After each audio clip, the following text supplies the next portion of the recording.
Doctor सूफी संत M.K. Chishti, राष्ट्रीय महामंत्री BJP minority मोर्चा। સૌથી પહેલાં તો હું પ્રદેશ અધ્યક્ષ શ્રી જગદીશભાઈ પંચાલ,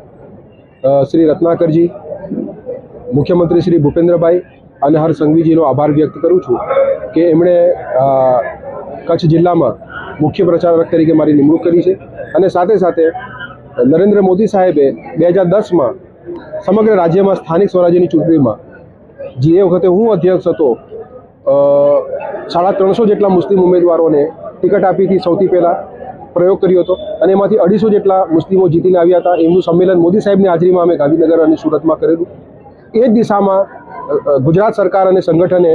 મોટી સંખ્યામાં ટિકિટ આપી છે અને કચ્છ જિલ્લામાં 46 જેટલા મુસ્લિમ સભ્યોને બીજેપીનું મેન્ડેટ આપ્યું છે। એ બદલ હું સરકાર અને સંગઠનનો અંતઃકરણપૂર્વક આભાર વ્યક્ત કરું છું અને પ્રજાને, તમામ ધર્મ અને વર્ગની પ્રજાને હું નિવેદન કરું છું કે પંથ પ્રદેશના વાત ભૂલીને રાષ્ટ્રવાદના પ્લેટફોર્મ પર, રાષ્ટ્રીય એકતાના પ્લેટફોર્મ પર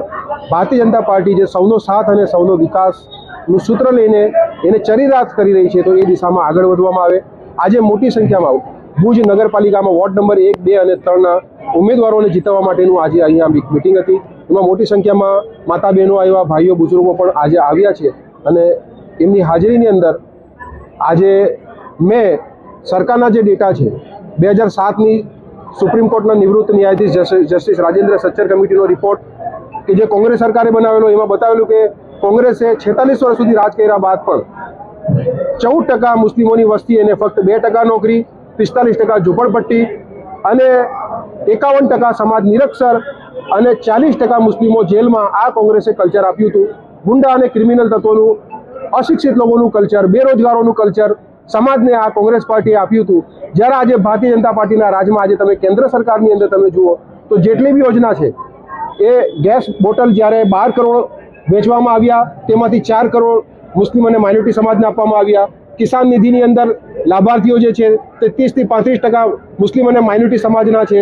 એ સાથે પ્રધાનમંત્રી આવાસ યોજનામાં જ્યારે 3 કરોડ લાભાર્થી છે તો એમાં 63 લાખ મુસ્લિમ અને માઇનોરિટી સમાજના લોકો છે। પ્રધાનમંત્રી મુદ્રા યોજનાની અંદર જે લાભાર્થીઓ છે 45 કરોડ જેટલા, એમાં 36% મુસ્લિમ અને માઇનોરિટી સમાજના છે। ભાજપ સરકારે આયુષ્યમાન કાર્ડની અંદર જ્યારે મેડિકલ સહાય આપવામાં આવે છે એમાં 25% લાભાર્થીઓ મુસ્લિમો છે। કોંગ્રેસે જે બેરોજગાર કર્યા હતા અને સમાજને ગરીબ બનાવ્યો અને બેહાલ બનાવ્યો, એ જ સમાજને આજે મોટા ભાગનો સમાજ ભલે મત ન બી આપતો હોય તો ભારતીય જનતા પાર્ટીએ ક્યારે ભારત દેશના નાગરિક હોવામાં ભેદભાવ કર્યો નથી। ધર્મના આધારે કે કોઈ મને મત આપે છે કે નથી આપતા એના આધારે ભારતીય જનતા પાર્ટીએ ભેદભાવ નથી કર્યો। સૌનો સાથ અને સૌનો વિકાસ કર્યો છે અને આ ગરીબ હોવાના લીધે સરકારી યોજનાઓનો લાભ બમણી સંખ્યામાં લઘુમતી સમાજને મળ્યો છે। એ માટે હું મોદી સરકારનો અંતઃકરણપૂર્વક આભાર બી વ્યક્ત કરું છું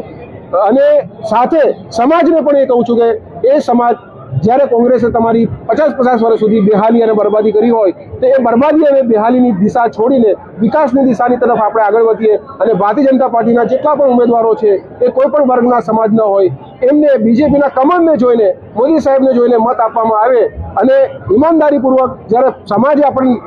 પાર્ટીએ આપણે સમાજને ભલે મત આપ્યો કે ન બી આપ્યો હોય તો પણ એમના માટે વિકાસના કામ કર્યા છે, તો પછી આપણી ફરજ બને છે એ આપણો એક અહેસાનનો બદલો અહેસાન ચૂકવવામાં આવે એ આપણી પવિત્ર ફરજ છે। એટલા માટે હું સૌને વિનંતી કરું છું, નિવેદન કરું છું પ્રેમથી કે તમે બધા ઈમાનદારીપૂર્વક ભારતીય જનતા પાર્ટીના ઉમેદવારોને વિજયી બનાવીને જે ફરજ છે કે ઉમેદવારોએ ખાસ કરીને તમને જે આ તક મળી છે અને ખાસ કરીને દુનિયાની સૌથી મોટી પાર્ટી એટલે ભારતીય જનતા પાર્ટીના કમળનું મેન્ડેટ મળ્યું છે, તમારા માટે બહુ મોટું સૌભાગ્ય છે અને ચોક્કસ મને ઉમ્મીદ છે કે તમે જીતીને કાઉન્સિલર બનીને નગરપાલિકામાં આવશો ત્યારે આપણી ફરજ એ છે કે આપણને આજે નેતૃત્વ સમાજે અને પાર્ટીએ આપ્યું છે એ એટલા માટે આપ્યું છે કે આપણે અંત્યોદય છેવાડાના માનવીનો વિકાસ કરીએ, જરૂરતમંદના માટે આપણે ઉભેલા રહીએ, 24 કલાક 108 એમ્બ્યુલન્સની જેમ આપણે કામ કરીએ। એટલે આજે પણ પ્રચાર પ્રસારમાં આપણે આ જે તમને આંકડાઓ આપ્યા છે, હું જે આજે ડેટા લાવ્યો છું તે કેન્દ્ર સરકારના આંકડાઓ છે, કોંગ્રેસ સરકારે બનાવેલા સચ્ચર કમિટીના આંકડાઓ છે, મારું પ્રવચન રેકોર્ડેડ છે। કોઈ બી માણસને કોઈ શંકા હોય તો મને પૂછી શકીએ છીએ, આપણે એના આધાર પુરાવા આપી શકીએ છીએ। આ ડેટાઓ લઈને તમે ડોર ટુ ડોર જજો અને મને વિશ્વાસ છે કે જ્યારે સમાજની સામે તમે એક પલ્લામાં, ન્યાયના પલ્લામાં કોંગ્રેસે જે રાજ કર્યું છે, જે દુશાસન કર્યું છે એના આંકડાઓ અને બીજેપીએ જે સુશાસન કર્યું છે એના આંકડાઓ મૂકશો તો ચોક્કસ કોઈ પણ સમાજનો વ્યક્તિ હોય એ ભારતીય જનતા પાર્ટીને મત આપશે અને સાથ આપશે.